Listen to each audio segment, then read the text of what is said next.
All right, welcome everybody to Sunday School. We're moving into a new section um, of Exodus because up until this point, the the entire story has been about how God's people would be delivered from Egypt, and so the whole thing was a showdown between the Israelites and the Egyptians. And when we finished a couple weeks ago, we had gotten to the point where they were delivered from Egypt. They were sent. Now, the Pharaoh didn't know they were being delivered from Egypt. They were going to worship. Then he realizes they're fleeing. And then we have the engagement at the Red Sea. And we have Pharaoh's army and all their chariots destroyed in the sea. And when we got to the other side, we had the song of Moses and the song of Miriam. We now enter the section of the book that becomes the wilderness narratives, and there's two parts of those. The first is about they really are going to the mountain of God to worship, and there will also then be the attempt to go to the Holy Land, which again will turn into years of wandering. But so we're going to enter into these wilderness years. And the wilderness years are basically summed up by complaining and whining. And so we will kind of investigate those a little bit. Again, it's a known motif for all of us with the stories of the Israelites in the wilderness. But we'll start today. We got into chapter 15, but we will finish that today because we have one of our first stories of complaint. And one of the key areas that people are going to continually complain about is about water. So you're wandering around in an arid desert, and so water is an issue. For the most part, you find water at oases. And so even, as people would travel through these regions, you jump oasis to oasis as long as your water holds out. So can people see the text of Exodus 15? All right. Let's go down toward the end of this. It says, then Moses ordered Israel to set out from the Red Sea, and they went into the wilderness of Shur. They went 3 days in the wilderness and found no water. When they came to Marah, they could not drink the water of Marah because it was bitter. That is why it is called Marah. So Marah in Hebrew means bitter. So it's like they should have seen it coming when they show up at bitter that the water wasn't going to be good. And the people complained against Moses, saying, what should we drink? He cried out to the Lord, and the Lord showed him a piece of wood. He threw it into the water, and the water became sweet. There the Lord made for them a statute and an ordinance, and there he put them to the test. He said, if you will listen carefully to the voice of the Lord your God, and do what is right in his sight, and give heed to his commandments, and keep all his statutes, I will not bring upon you any of the diseases that I brought upon the Egyptians, for I am the Lord who heals you. Then they came to Elim, where there were 12 springs of water and 70 palm trees, and they camped there by the water. I know one of the things I want to point out is when we were in Genesis, we looked at covenants, and we talked a lot there about the royal grant. Remember where Abraham in chapter 15, he splits the animals in two, and he waits on the Lord, and then the flaming cauldron passes through the parts, but Abraham doesn't. And we said that was an unconditional covenant that said God was taking on to himself all the threat of if I don't follow through in what I'm promising you, to be a great name, a great nation, bless those that bless you, curse those that curse you, and that he was going to give him the land. It was unconditional. There's another kind of covenant, which is this kind of a covenant between a lord, a sovereign, and a vassal, where it's basically like, if you do these things, then I protect you and keep you and care for you. This is what we're going to get at Mount Sinai eventually. But this is that same mindset in verse 26, where he says, the statute is, you do all these things I command you, then you won't have happen to you all these bad things that happened to the Egyptians. All right. And so this is a kind of legal, you can almost look at it like a legal status, right? Like the Lord protects, the suzerain protects as long as the vassal does what he's supposed to. And so this is the way many of the law codes, this is the way the law codes are written, which leads to a kind of thinking that we hear in the prophets, right? If you do these good things happen to you. If you do these bad things will happen to you, which is kind of the deeply ingrained way most of us think about faith and behavior. And we fall into this mindset when good things happen or when bad things happen. It's like, well, why did the bad thing happen? Because I wasn't bad. And so this is one of those kinds of thinking that we see throughout the Hebrew Bible and with law codes and with prophets, that gospel is going to turn on its head, right?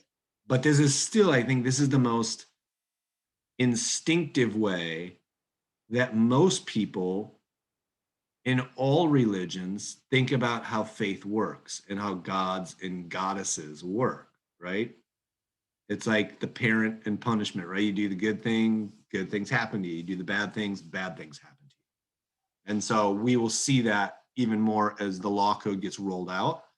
But again, I just like to point that out from a gospel perspective, especially, right? This is a big deal for Luther, right? That's not how we see the world. We see the world through gospel, not through law. All right, any comments or questions about it before we move on? All right, let's go to chapter 16, and something that we've all heard about since we were little kids in Sunday school, and we'll talk about this a little bit. The whole congregation of the Israelites set out from Elim, and Israel came to the wilderness of Sin, which is between Elim and Sinai, on the 15th day of the second month after they had departed from the land of Egypt. Now, let me just pause, because I've heard a whole sermon series about how this all went bad because they went into the wilderness of Sin. It's the Hebrew, it's Sin. It's not a regular S, and this is just how it's pronounced in Hebrew. It is not saying, it's not the Hebrew word for sin that's being translated, like they went into the wilderness of bad stuff. It just happens to rhyme with our English word sin. So there's nothing bad about this desert other than it's a desert. But don't think that this is, like we're going into some morality tale and he now walked into the land of sin. It's not that kind of thing. So the whole congregation of Israelites complained against Moses and Aaron in the wilderness. The Israelites said to them, if only we had died by the hand of the Lord in the land of Egypt, when we sat by the flesh pots and ate our fill of bread. For you have brought us out into this wilderness to kill this whole assembly with hunger. Now, it seems like this is a pretty short period of time for them to already be saying every miracle they've seen and all the plagues and the crossing of the sea, this really sucks. It would have been better if we were in Egypt still. But there's this great picture of how quickly human beings want to fall back into what we had before and we knew and were comfortable with, rather than this trusting that the same God that just delivered you will figure out how to get you food. But they were like, see, this is why we knew we didn't even want to do this, because you were going to kill us all in the wilderness. Then the Lord said to Moses, I am going to rain bread from heaven for you, and each day the people shall go out and gather enough for that day. In that way, I will test them, whether they will follow my instruction or not. On the sixth day, when they prepare what they bring in, it will be twice as much as they gather on the other days. Why on the sixth day? Because the seventh's the Sabbath, right? You can't gather. So Moses and Aaron said to all the Israelites, in the evening, you shall know that it was the Lord who brought you out of the land of Egypt. And in the morning, you shall see the glory of the Lord, because he has heard your complaining against the Lord. For what are we that you complain against us? And Moses said, when the Lord gives you meat to eat in the evening and your fill of bread in the morning, because the Lord has heard the complaining that you utter against him, what are we? Your complaining is not against us, but against the Lord. So Moses is going like, quit complaining to me. I'm not the one running the show here. God's running this. So you're actually complaining against God. Then Moses said to Aaron, say to the whole congregation of the Israelites, draw near to the Lord, for he's heard your complaining. And as Aaron spoke to the whole congregation of the Israelites, they looked toward the wilderness, and the glory of the Lord appeared in the cloud. The Lord spoke to Moses and said, I have heard the complaining of the Israelites. Say to them, at twilight you shall eat meat, and in the morning you shall have your fill of bread. Then you shall know that I am the Lord your God. In the evening, quails came up and covered the camp. And in the morning, there was a layer of dew around the camp. When the layer of dew lifted, there on the surface of the wilderness was a fine, flaky substance, as fine as frost on the ground. When the Israelites saw it, they said to one another, what is it? For they did not know what it was. So in Hebrew, the word ma means what? So it's like, mana, what's that? For they did not know what it was. Moses said to them, it is the bread that the Lord has given you to eat. This is what the Lord has commanded.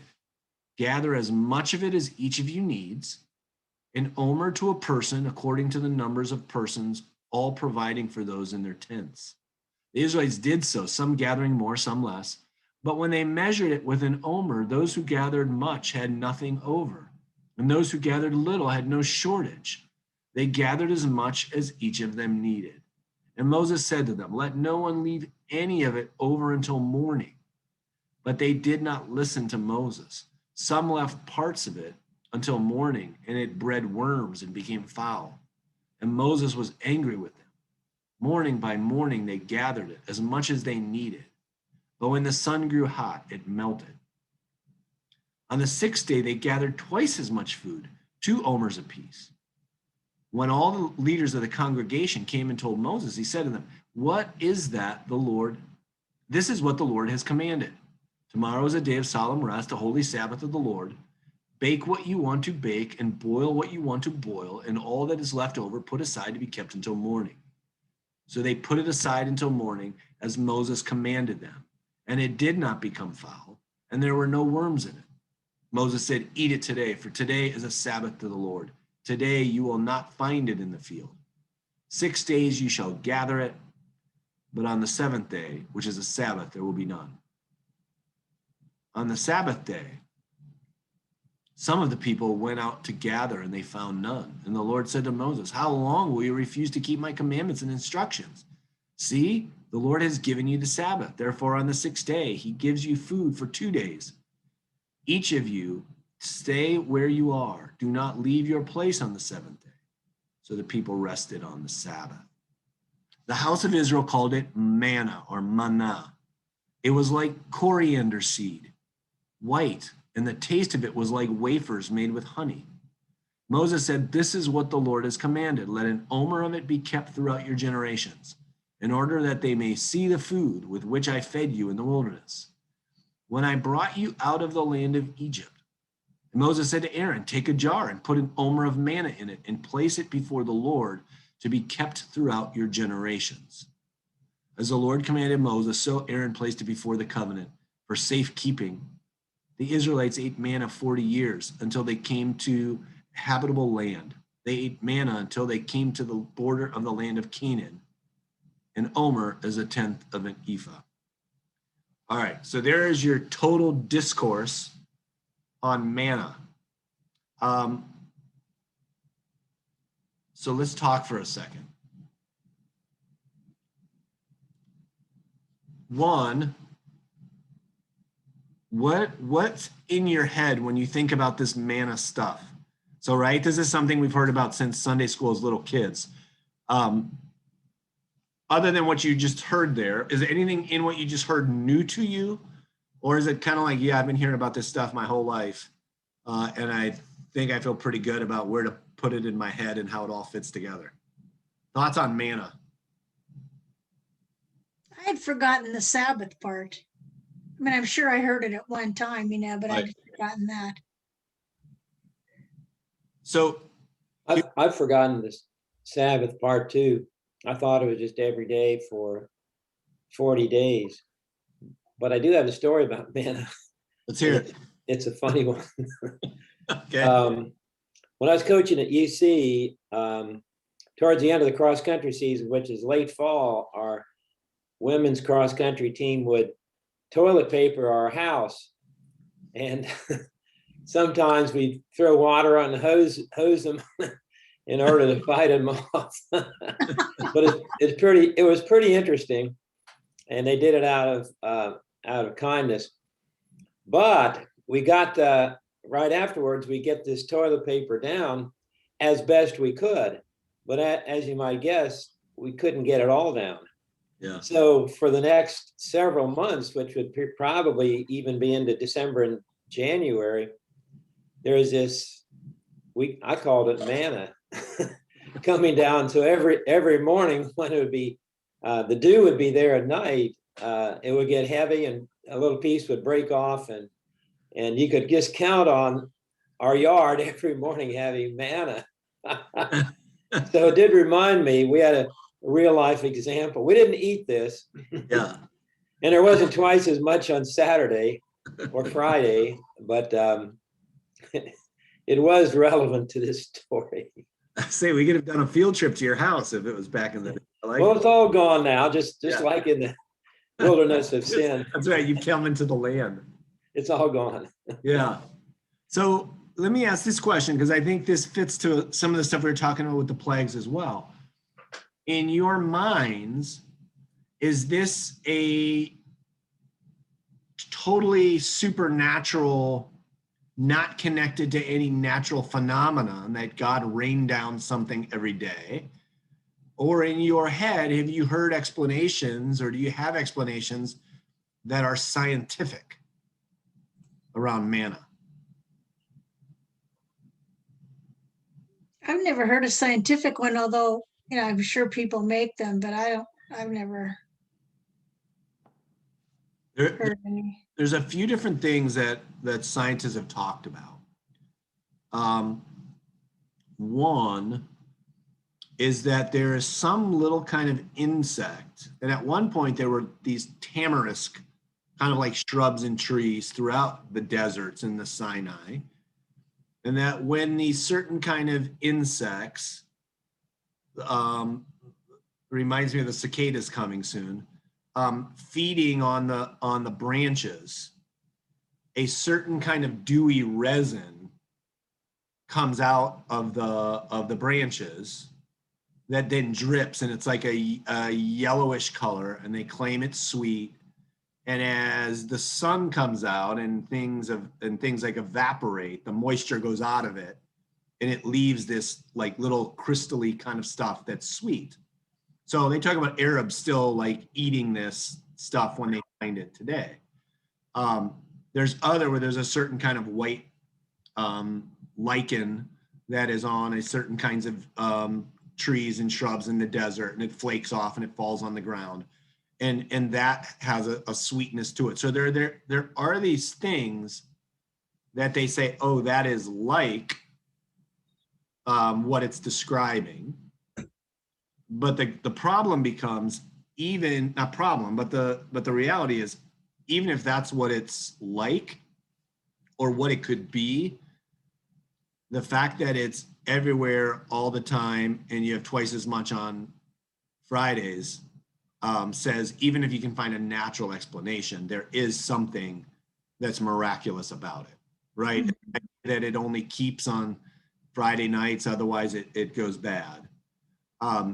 But there is this thing in Egypt that it's called menhu, I think is the right pronunciation in Arabic, and it's related to these little insects. And so that's actually the name of the it's like a kind of a tree lice. And so some people have tried to connect those two things, and whether they're connectable or not, I'm not sure, but it's there's still miracle in the story for them to have to collect the way they collect. Does that make sense? Yeah, well, yeah, I mean, and every day for 40 years is a long time. I mean, And the interesting thing is the collecting the jar This is the one part I was always really disappointed in the Indiana Jones film, because that goes in the Ark of the Covenant. And when Indiana Jones opens it and everybody's face melts off, I mean, it's the Germans, he didn't actually open it. Everybody's face melts off. That was the end of it. But I wanted somebody to go in there and get the jar of manna and the budding stick of Aaron. And I mean, there's some good stuff in there, the Ten Commandments, and no one was worried about that. But anyway. All right, let me go back to our text. Any other questions or comments about manna? Oh, and the other piece in this, before I say that, the quail. This is something you should Google or look at on YouTube. Is you do have these events, and again, it's one of those timing issues. You have these events when you have these migratory birds who are coming up the Rift Valley from Africa, who are going back to like Europe or other parts of the Middle East. But because they end up flying over desert and in some cases open water, it's this like exhausting journey, and they come in like huge flocks. And when they finally get to like a watering hole or an oasis or something like that, you will see where it's just like the whole ground's covered with them, and these birds just like flop down because they're so exhausted. They've been flying so, and so people have compared this where the people just come out and there's like birds laying on the ground everywhere that you just walk and pick up. Again, you had people go, well, you have historical record of people talking about this, of different travelers going through this part of the world, and they link it like, well, that's just like the Bible story. But again, the fact that the day that Moses says, get ready, it's coming in the morning, and then we're covered with birds, right, still says something about the miraculous nature of the story. All right, let's go back to the text.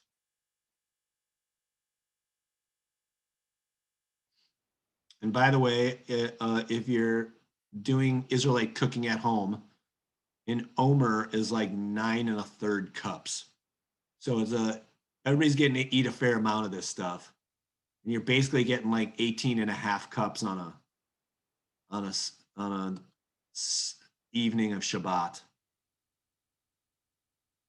All right, another water story. And this one we know really well, but the most important part of this one is, I always say, is the setup for the next one.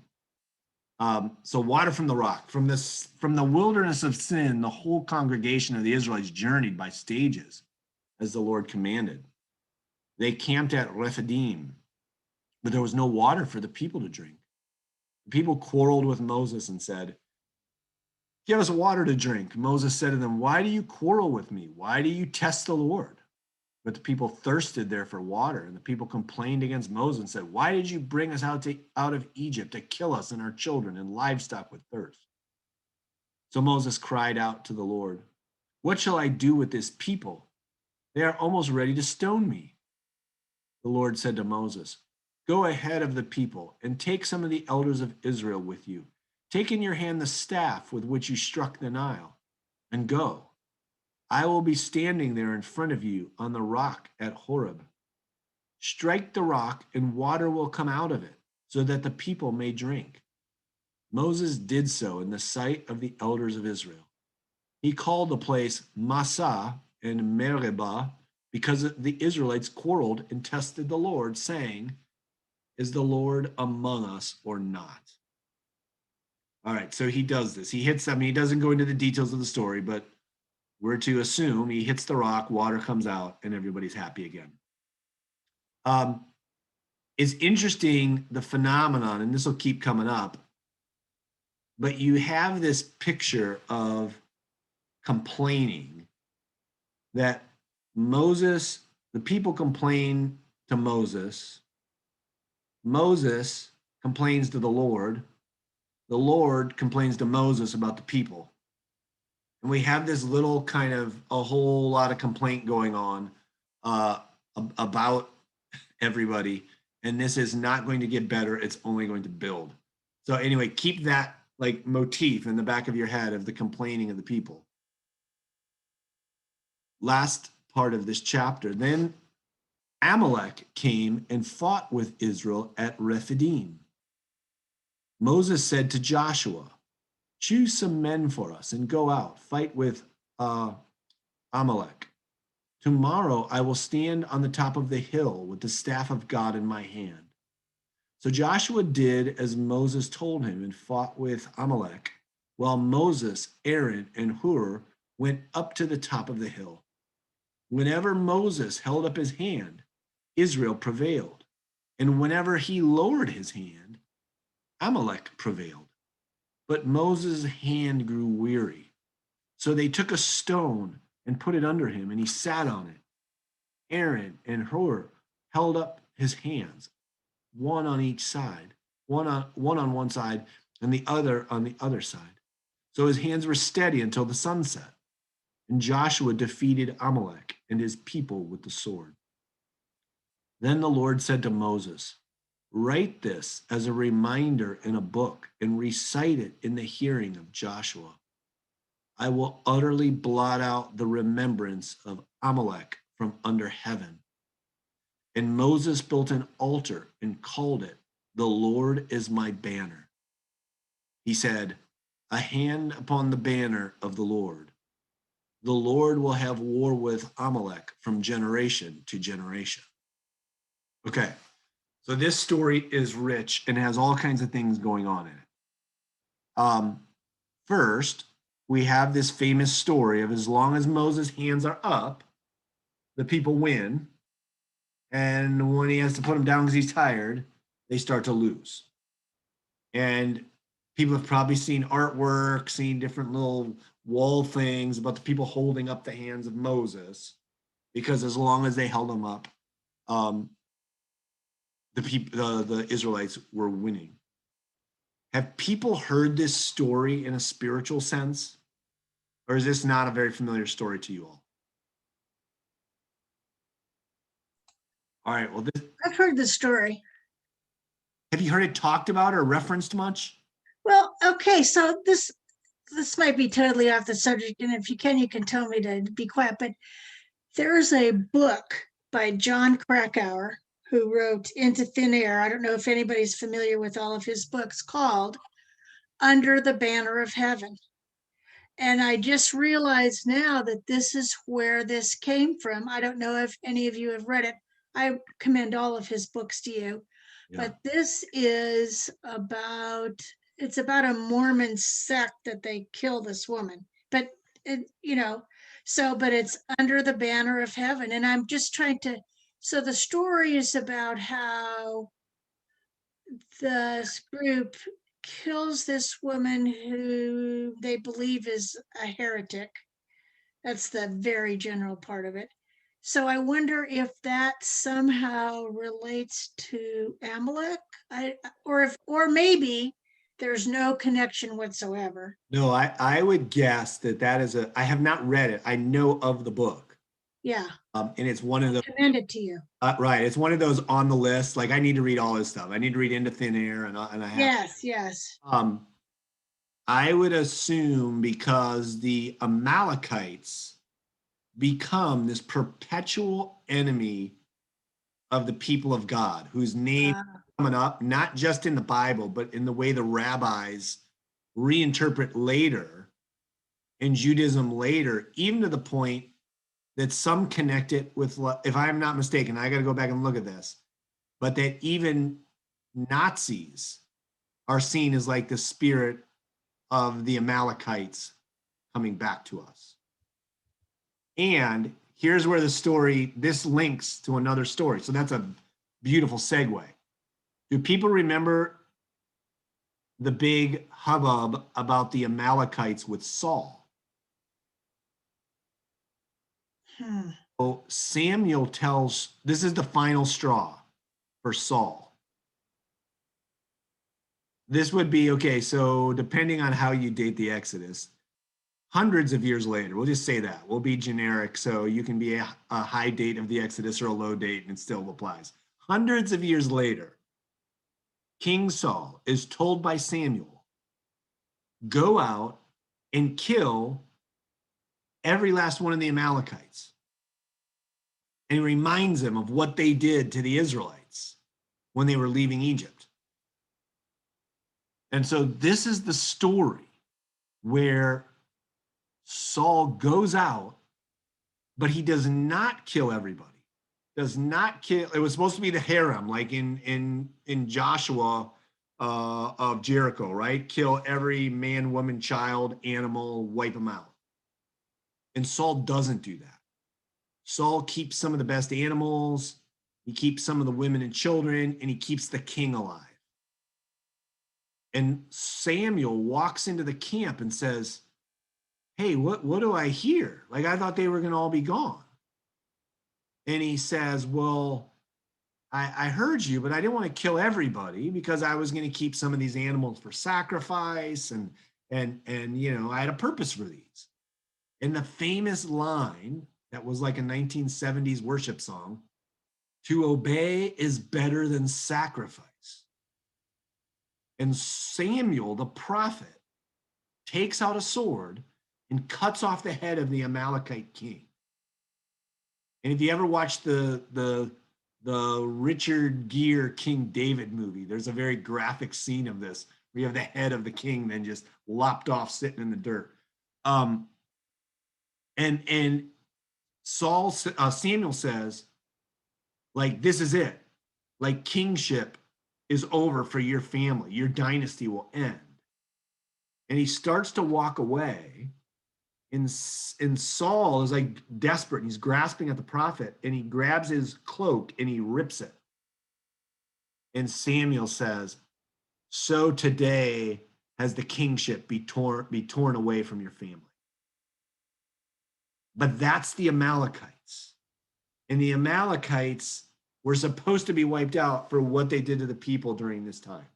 So I would imagine weaving these two together, Krakau's saying, in the group of these fundamentalist Mormons who kill the heretic, it's like we're supposed to wipe them all out because they're the evil that, right, that will continue to hold us back.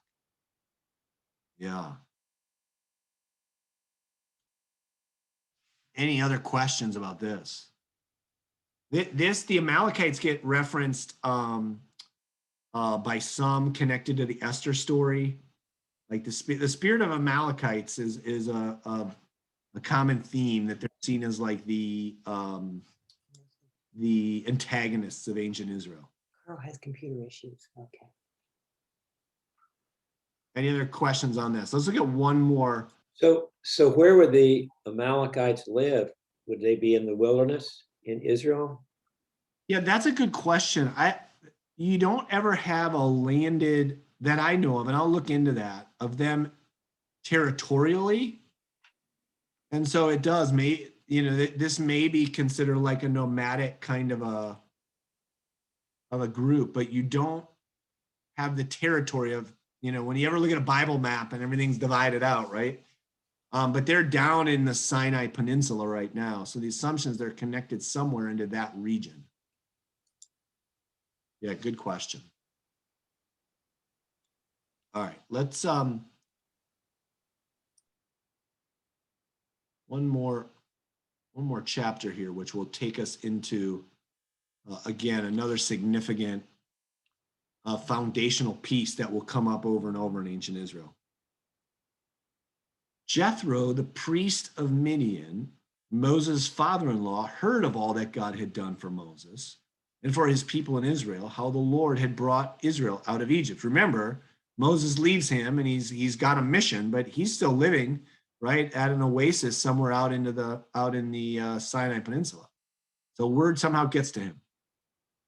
After Moses had sent away his wife, Zipporah, his father-in-law, Jethro, took her back along with her two sons. The name of the one was Gershom, for he said, I have been an alien in a foreign land. And the name of the other, Eleazar, for he said, the God of my father was my help and delivered me from the sword of Pharaoh. Jethro, Moses' father-in-law, came into the wilderness where Moses was encamped at the mountain of God, bringing Moses' sons and wife to him. He sent word to Moses, I, your father-in-law Jethro, am coming to you with your wife and her 2 sons. Moses went out to meet his father-in-law. He bowed down and kissed him. Each asked after the other's welfare, and they went into the tent. Then Moses told his father-in-law all that the Lord had done to Pharaoh and to the Egyptians for Israel's sake, all the hardship that had beset them on the way, and how the Lord had delivered them. Jethro rejoiced for all the good that the Lord had done to Israel in delivering them from the Egyptians. Jethro said, "Blessed be the Lord who has delivered you from the Egyptians and from Pharaoh. Now I know that the Lord is greater than all gods because he delivered the people from the Egyptians when they dealt arrogantly with him." And Jethro, Moses' father-in-law, brought a burnt offering and sacrifices to God. And Aaron came with all the elders of Israel to break bread with Moses' father-in-law in the presence of God. So let me just stop here and say it's a fascinating picture of this priest, and we never hear really what deity this priest was a representative of. Was he a priest of Yahweh out in the wilderness? But he acknowledges that Yahweh did defeat all these other gods, and so he's the greatest. So again, in the ancient world, even among probably most of ancient Israel, they are not monotheistic where they see there is actually only one God.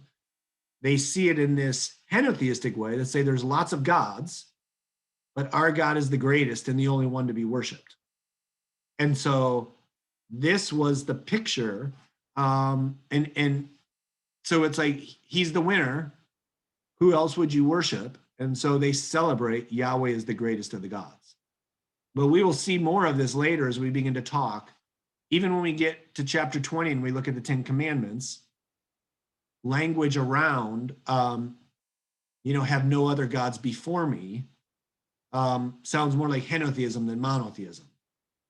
And so this is we serve the winner and he's the greatest. And so they worship him there together. The next day, Moses sat as judge for the people, while the people stood around him from morning until evening.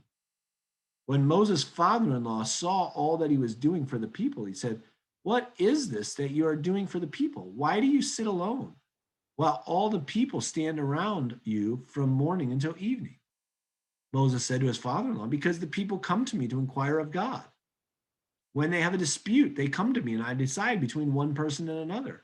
And I make known to them the statutes and instructions of God." Moses' father-in-law said to him, What you are doing is not good. You will surely wear yourself out, both you and these people with you, for the task is too heavy for you. You cannot do it alone. Now listen to me. I will give you counsel, and God be with you. You should represent the people before God, and you should bring their cases before God. Teach them the statutes and instructions, and make them known to them the way they are to go and the things they are to do. You should also look for able men among all the people, men who fear God, are trustworthy, and hate dishonest gain. Set such men over them as officers over thousands, hundreds, fifties, and tens. Let them sit as judges for the people at all times. Let them bring every important case to you, but decide every minor case themselves. So it will be easier for you, and they will bear the burden with you. If you do this, and God so commands you, then you will be able to endure, and all these people will go to their homes in peace. So Moses listened to his father-in-law and did all that he had said. Moses chose able men from all Israel and appointed them as heads over the people, as officers over thousands, hundreds, fifties, and tens. And they judged the people at all times. Hard cases they brought to Moses, but any minor cases they decided themselves. Then Moses let his father-in-law depart, and he went off to his own country. Okay, so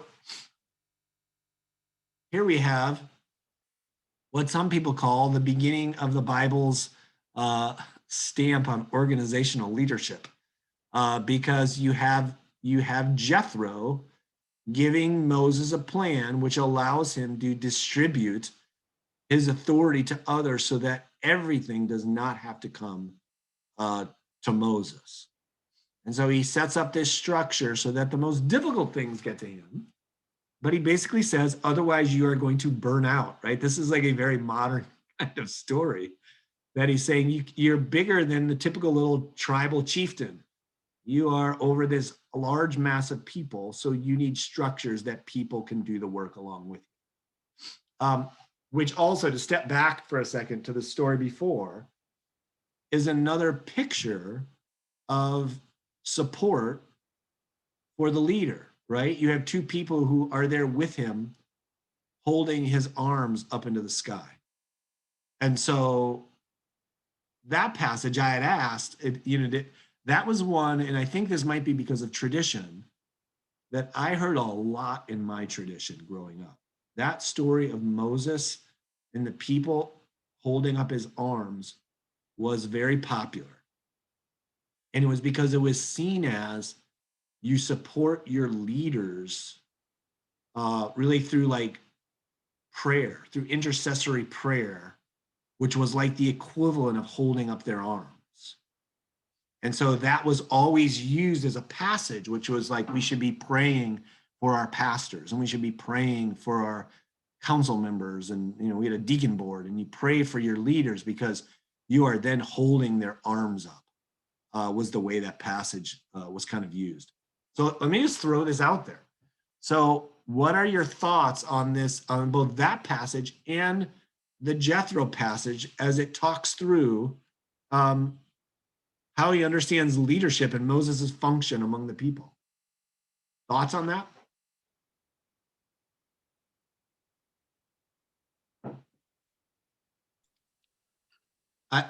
Well, I don't think I have an intelligent thought, but I think the idea was that Moses and Aaron were doing it all themselves, the leadership, and they needed help. They needed a boost. And I think this is the opportunity that was given to them, that it was just not them and all the people. It was other leaders as well. It reminds me of the phrase, the priesthood of all believers, that all of us share a responsibility, and that there's a hierarchy in the church and the world, but that each of us has a share of work to do. And do people feel that in our setting that that's lived out? Do we feel like, we can think in all different ways. You think about Trinity, you can think in, like at Trinity, do we feel like there's a good shared responsibility of people doing the work? Or does everything fall to the pastor? Do you feel like it's always works the same way? Or do you think there's give and flow in that for people who have been around Trinity longer? Is that something you think Trinity as a body is good at? Or is it something that you look at and think, that's something we could probably grow at? So I think the priesthood of all believers is a continuum. I say this, in fact, I'm sure maybe at least Kathy has heard me say this before. So there's on a continuum, okay? At one end, and I fully support this, was Tim Kinsley, who believed it and lived it, like with the assisting ministers. He wanted us, everything that he did was to empower other people. Not everything, but that was his thing. We then, and I think we're in a good place now. Let me just start by saying that. I think then we went maybe a little too far the other way. And now I think we've come back to like maybe in the middle somewhere. But I think, I think maybe we're in the middle a lot because of the pandemic. It's just not, it's interrupted a lot of the flow of ministry that's, would go on normally. But I think there's a pendulum, and, that's my 2 cents. I think Trinity's historically been very good at the priesthood of all believers. We have a lot of missions, like most obvious are Kate's Cupboard and Feed Your Neighbor, that are almost independently running organizations that people have taken the ball and run with it. We've had, like Natalie mentioned, assistant ministers, but we've had youth Sundays where they are in charge of the service, and different experiences on with youth on Easter, let's say, and the breakout band and the chancel choir. And so there's a lot of things that are just not all the pastor, who I guess would be representing Moses in this instance. I think we've done a good job of having strength and leadership within the congregation. The endowment committee would be another one of those. Yeah. Well, and I think that, there used to be, I think also, there are lay people who participate, not even in the groups, but in the actual, running of the church, what happens in the church. And I guess, I don't know if anyone else here was on that committee, but like Tim used to have a worship committee that would meet like at the beginning of every season and would kind of talk through what might be the focus. And I just think that Bill is right, that at least in the 22 years or whatever that I've been there, that has been the case. Any other thoughts? I attend a church where the minister runs 100% of everything, controls everything, including the endowment committee. So how does that go over, Judy? Oh, we've probably lost 3/4 of the members.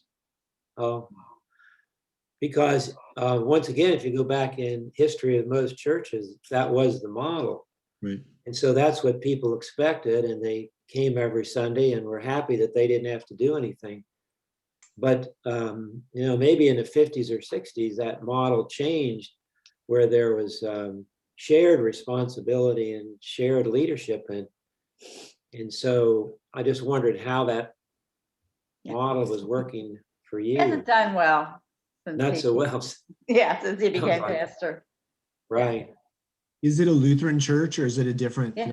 It's an ELCA, and we had voted once to leave the ELCA, and then the pandemic occurred before we could have the second vote to leave and become either a Missouri Synod or else an NACL. Right. So, but it's, it was a huge church when we came here 25 years ago. And we've gone through a lot of ministers, part of it thanks to the ELCA, which was a no thank you, and deaths. And now we have what we have. Yeah. And it's not going well. I think it's interesting that there are some traditions who say that are critical of denominations like the ELCA, and they say, oh, there's so much, bureaucracy and top down and everything. And in my, fairly limited experience, I think there are other denominations where they, although it can go across denominations, as Judy is saying, but where they are more free. But the fact of the matter is there's one person that runs everything. I mean, that's the fact, so it's kind of interesting to me. Yeah, I've seen it both ways. And in ones where there's less of this kind of a hierarchy, you have the charismatic leader, which can be good for a while or it can be not good at all. And then if it is good and then that person leaves, the people who had been faithful members of that church realized what they really liked about it was that charismatic leader. Yeah. Versus, right? I mean, Yeah. changes in our community, and our community is our community, and we have different, pastors who lead it, and that has a feel to it, right? And it can add a certain flavor, but I think there's a stronger view at Trinity of the people's church, right? The priesthood of all believers, and that we're all doing this ministry, Mhm. that we have someone who helps lead that. And that's a very important role, but it's an overall different feeling than the church. Like you all mentioned, you come in, you sit down, and you don't have to think about a thing. Mhm. Else is making it all go. So, yeah. Well, let me ask this, because we're almost to time, and I know people have to head out to church. Are there other takeaways when you think of these passages we looked at today? From the water at Mara, from the manna, from the water from the rock, from the fighting with the Amalekites, to Moses and his creating a hierarchy under the guidance of Jethro. Other things stick in your head that we take away? I've always wondered when we put ourselves in the place of the children of Israel, and so our God is their God, and so when we think of God, we think of God and Jesus and that tradition. But these other people that they encounter along the way, and as do we, also talk about God. And so let's look around the world in 2021. If you're talking to someone, let's say from India, and they say God, is it the same God? Is it someone from China? Is it the same God? From Indonesia, is it the same God? In their mind, it's God. And so everyone has a God. And it's not necessarily the gods of all these multi-gods, of the God of the sun and the God of the rain and the God of fertility and on and on and on. But these days it seems to be God. And I just wonder about that. I'm not wondering from lack of faith in our God, but I'm just wondering if there is this one God that we just call him by different names, and in the minds of all of us, it's the same person. It doesn't sound like it in these chapters. Right. There's the good God and the bad God. Right. Right. And the question would be, if you ask the missions folk who work in cultures and work to think, how does this translate, right, or go from culture to culture? It's to what degree does what other cultures and faiths say about God, how is that seen through the lens of what we believe about Jesus? And so that's where that conversation, right, always has to come back to. Right. There's this wonderful book, and I was just talking with some faculty about this week. Has anyone ever read the book, The Peace Child? So the writer's name is Don Richardson. He was a missionary to these tribes. I think he was in Papua New Guinea. They were cannibalistic. They were headhunters. There were all these warring tribes in the region. And he, and I think it's his wife and his small child,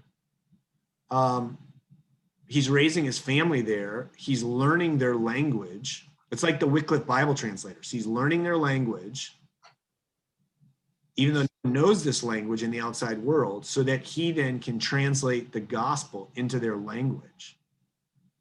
And he finally gets to this point where he can preach the gospel and tell the Jesus story to them in their language.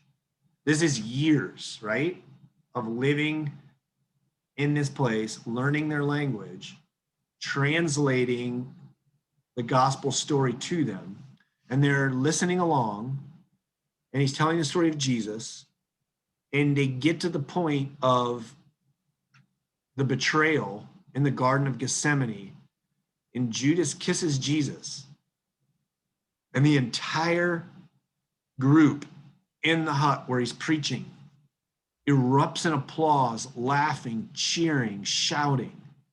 And he can't figure out what's going on.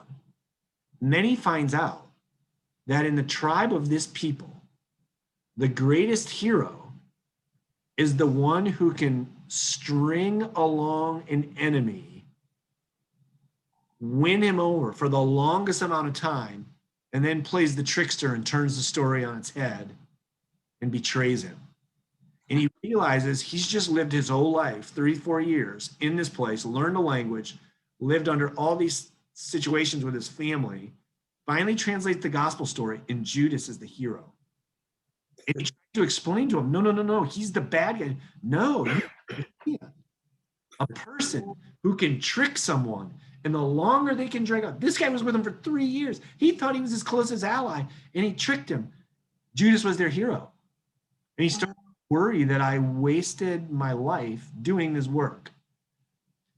And he then, over time, finds out this thing. And his whole point is that every culture, so this goes back to your point, Bill, about, everybody thinks about God. And he says every culture has a gospel key that unlocks the message of the gospel.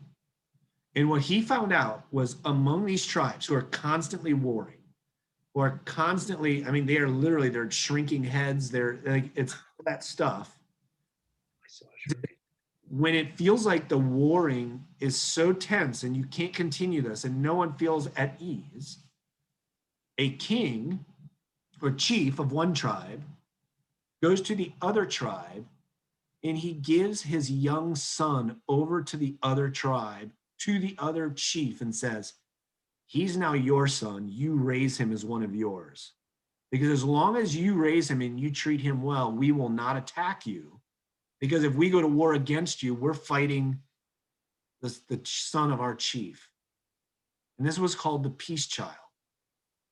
And Richardson realized in that moment, this was the gospel key. So I can't tell the story of the passion, but if I tell the story of Jesus as God's peace child that he sends to humanity in order that God's wrath would not come out against us, but now those people became our people and God sees us as his family. Everyone got it. And they thought, this makes total sense. And he reframed how he told the gospel story around the tradition of the peace child. And his point, and I've read a couple of his books, his argument is if you go into any religion in any culture, which he said is not understanding God the way the gospel tells it through Jesus, there are these keys that would be links. But anyway, the book is worth reading. It's fascinating. But so that's a really interesting topic of how do we, as Christians who believe what we believe about God because of who Jesus is, how does that relate to every other culture that talks about God or gods? That made me go too long. I'm sorry. But that was a really good question. And a really powerful thing to think about in this kind of global world we live in, as we think about, well, what about other faiths and traditions? Good. Well, that describes the whole missionary dilemma. Sometimes we see missionaries and they've done great work, and sometimes they've done terrible work and made things worse. And so what do we do today? I don't know that there's a great missionary movement in any churches these days, because it seems as if we've turned inward. Maybe that's even worse, that we're not out there trying to share our story with others. Right. Or if there is, and the missionary tries to relate to the people, has he dropped his standards? Right. Is he under criticism from the church back home for not preaching the gospel as it was intended to be preached? In essence, as we know it in America and the European continents. Yeah. And there's a lot of issues. I was going to say, as you said, because of some of the, again, sometimes well-intended, but harmful work of missionaries who are really trying to create Western cultured people.